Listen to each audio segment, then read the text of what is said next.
Dari kecil, aku sangat suka menari. Bahkan orang tua yang mendorongku untuk menyukai menari. Aku banyak mengikuti kelas menari, mulai dari tarian modern dance sampai kontemporer. Dari umur 5 tahun sampai sekarang aku berumur 21 tahun. Di antara semua tarian itu, aku sangat menyukai tarian daerah. Menurutku tarian daerah itu unik, dan di setiap tariannya memiliki cerita. Karena itulah, aku memilih jurusan seni tari di sebuah universitas di Bandung. Guru tariku pernah bilang, jika dalam tarian itu terdapat roh lain yang menggerakkan badan kita, menggerakkan sesuai dengan cerita yang kita bawakan. Kalimat itulah yang membuatku penasaran dengan berbagai macam tarian tradisional. Dan tarian yang paling membuatku penasaran adalah tarian ronggeng. Aku banyak mempelajari buku-buku tentang tari ronggeng. Bahkan aku sempat observasi ke daerah Pangandaran yang terkenal dengan tari ronggeng gunung tersebut. Semakin banyak yang aku dapat dari ronggeng, semakin penasaran aku dengan tarian mistis yang berasal dari Jawa Barat itu. Salah satu versi tentang tarian ronggeng ini berkisah tentang seorang putri yang ditinggal mati oleh kekasihnya, sehingga sang putri meratapi orang yang dicintainya. Selagi sang putri menangisi jenazah kekasihnya yang sudah mulai membusuk, datanglah beberapa pemuda menghampirinya dengan maksud untuk menghiburnya. Para pemuda tersebut menari mengelilingi sang putri sambil menutup hidung karena bau busuk mayat. Lama-kelamaan, sang putri akhirnya ikut menari dan menyanyi dengan nada melankolis. Mungkin awal kemistisan tarian ini adalah saat tari ronggeng dipakai untuk membalas dendam, sehingga seolah-olah tarian ini berbau mistis kematian, dan hal tersebut menjadi salah satu inspirasiku.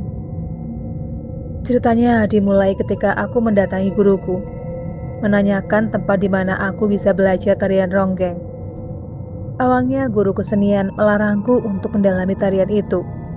Dia bilang tarian itu bukan tarian biasa, karena harus kuat mental dan kuat iman. Ronggeng bukanlah tarian sembarangan. Ronggeng membutuhkan ilmu kebatinan, tetapi aku tetap memaksanya untuk memberitahuku di mana aku bisa belajar tarian itu. Aku bilang kalau aku siap dengan semua yang akan terjadi. Mendengar pernyataan dariku, guruku akhirnya menyerah juga. Dia memberikan sebuah alamat temannya yang berada di daerah Garut. Guruku bilang kalau Ibu Mei adalah seniman ronggeng yang sudah tua dan tidak menari lagi. Dengan penuh tekad akan belajar ronggeng, akhirnya aku mencari Ibu Mei ke Garut. Setelah bertanya ke sana ke sini, akhirnya aku menemukan tempat di mana Ibu Mei tinggal. Tanpa bertanya apapun, Ibu Mei langsung menyambutku. Dan entah dari mana, dia mengetahui maksudku datang ke sana. Setelah mengobrol banyak tentang ronggeng, akhirnya Ibu Mei bersedia untuk mengajariku. Dia bilang dalam waktu 3 hari, jika aku serius, maka aku akan bisa menguasai tarian ronggeng. Aku pun menyanggupinya. Ibu Mei menyuruhku untuk tinggal selama 3 hari di rumahnya. Ibu Mei bilang kalau beliau akan mengajariku secara khusus. Ibu Mei adalah perempuan setengah baya. Di rumahnya aku melihat banyak foto-foto ketika beliau masih menari. Beliau bilang kalau beliau adalah penari ronggeng pada masa penjajahan Belanda dan biasanya dia dipanggil untuk acara hiburan bangsawan pada zaman dulu. Bahkan dia bercerita kalau dia pernah menari di depan tokoh-tokoh Belanda yang terkenal. Aku jadi semakin yakin untuk belajar ronggeng dari Ibu Mei ini. Di hari pertama, Ibu Mei menyuruhku untuk berpuasa. Namun puasa ini berbeda dengan puasa biasanya. Dimulai dengan puasa mutih yang tidak membolehkan makan selama seharian, melainkan hanya dengan nasi putih dan air putih saja. Di hari kedua, Ibu Mei membawaku ke sebuah pemandian yang aku tidak tahu di daerah mana itu, yang pasti di tengah hutan. dan di situ terdapat sumur yang dikelilingi oleh makam.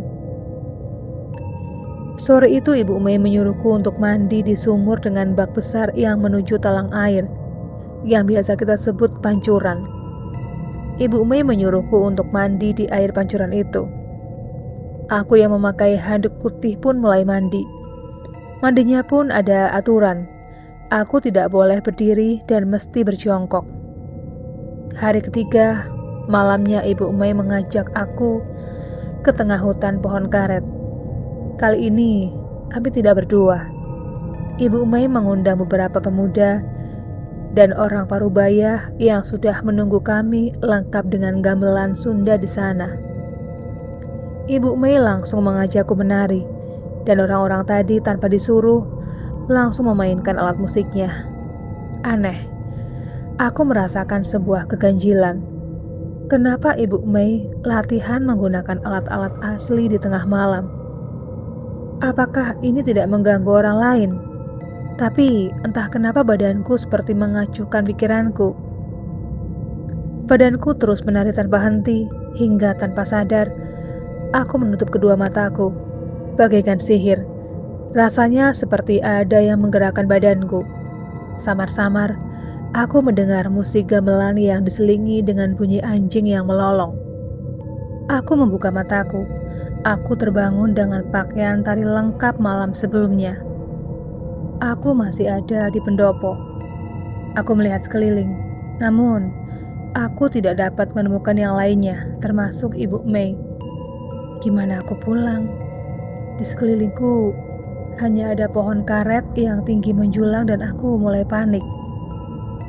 Tiba-tiba saja ada sebuah tangan halus menyentuh pundakku. Seorang perempuan cantik memakai kebaya putih tersenyum di belakangku. Dia menggenggam dan menarik tanganku, kemudian mengajakku berlari dan terus berlari melewati hutan. Aku tidak tahu perempuan itu mengajakku kemana. Aku tidak bisa teriak sampai aku berada di sebuah lapangan luas. Lapangan itu nampak hijau dengan sebuah kursi emas di tengahnya. Di situ duduk seorang perempuan memakai kebaya hijau dengan mahkota emas. Di pinggirnya terdapat dua orang perempuan memegang tombak. Dan, astaga, terlihat Ibu Mei duduk di bawah melihatku sambil tersenyum. Sedangkan perempuan tadi melenggak-lenggok mengajakku menari. Entah kenapa, tiba-tiba saja tanganku bergerak-gerak tanpa henti, seperti ada yang menggerakkan badanku. Aku keheranan dengan badanku karena bergerak sendiri. Tiba-tiba, ada asap muncul di sekitarku. Lalu para lelaki berbaju hitam mengelilingiku. Astaga, siapa ini? Dan di mana aku? Lalu mendadak semuanya menjadi gelap seperti malam. Para pria menari mengelilingiku, dan aku melihat perempuan tadi menari-nari seperti orang kesurupan. Aku tidak tahu apa yang terjadi dan di mana diriku. Air mataku menetes dan seketika semuanya berubah.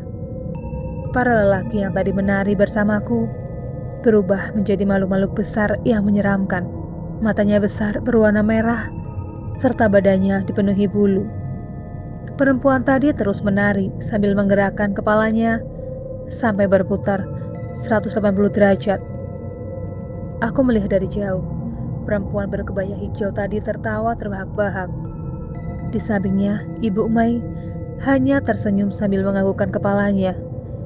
Aku seperti dihipnotis. Aku menari, terus menari, sampai akhirnya pandanganku berubah menjadi gelap, dan aku tidak tahu apa-apa lagi. Aku jatuh ke rerumputan yang menusuk kulitku. Neng Maya, bangun. Latihannya sudah selesai. Terdengar sebuah suara. Mataku terbuka. Dan betapa kagetnya ketika aku terbangun. Aku baru sadar. Aku berada di pendopo itu lagi. Aku melihat Ibu Mei. Dia tampak tersenyum dan memapahku ke rumahnya. Di rumahnya, Ibu Mei tidak berkata apapun. Dia hanya memberikan sebuah selendang berwarna merah. Kemudian dia mendekatiku dan berkata, "Sudah saatnya Neng Maya pulang. Sekarang Neng Maya sudah menjadi ronggeng. Menarilah dengan itu. Neng Maya akan mendapatkan semua yang Neng Maya mau. Ini ada hadiah dari ibu. Nanti setelah keluar dari sini, Neng Maya berjalan saja lurus ke depan dan jangan melihat ke belakang. Terus saja ikuti jalan setapak. Nanti Neng Maya akan menemukan kendaraan yang Neng Maya parkir. Ini sungguh aneh. Semuanya terasa aneh. Aku mulai beranjak dari kursi. Badanku seperti digerakkan keluar dari rumah Ibu Mei. Banyak sekali pertanyaan di kepalaku. Apa saja yang sudah aku lakukan? Dan kenapa aku berada di sini? Kenapa aku bisa begini? Dan kenapa semuanya berjalan begitu cepat? Dan kenapa aku tidak boleh melihat ke belakang? Dan ketika aku membalikan kepalaku ke belakang, astaga, ternyata yang aku lihat bukanlah rumah Ibu Mei, melainkan areal pemakaman dengan batu nisan yang berjajar.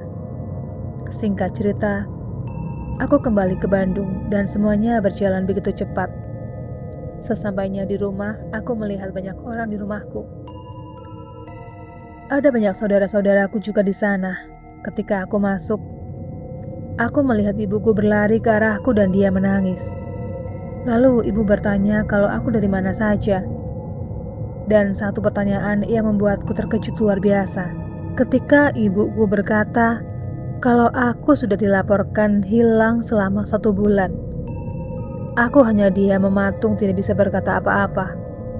Setelah itu, aku dibawa ke seorang ustadz untuk diobati. Dari situ, aku baru sadar bahwa tari ronggeng itu benar-benar mistis. Yang mengajariku bukanlah penari, tapi makhluk gaib. Setelah beberapa bulan, akhirnya aku benar-benar menjadi seorang penari ronggeng profesional. Entah kenapa banyak orang yang memuji tarianku. Namun buatku, itu adalah suatu hal yang sangat rahasia.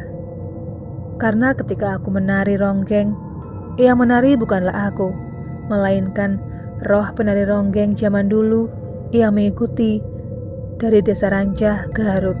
Setelah mencari informasi ke sana ke sini, aku baru tahu dari guru kesenianku kalau sebenarnya yang bernama Ibu Mei itu adalah jelmaan seorang putri dari kerajaan Garut yang pintar menari ronggeng. Makanya guru tari melarangku karena ronggeng bukan tari sembarangan. Ronggeng adalah tarian mistis. Dan guru tariku juga bilang, jika ada orang yang mempunyai indera keenam, maka mereka akan selalu bilang bahwa aku menari tidak sendiri, melainkan bersama seorang putri berkebaya hijau dan bermahkota emas. Demikianlah kisah tentang misteri tari ronggeng. Buat kalian yang suka dengan channel ini, jangan lupa untuk menekan tombol subscribe-nya supaya channel ini semakin berkembang. Sekian dulu video kali ini, jumpa lagi di video berikutnya.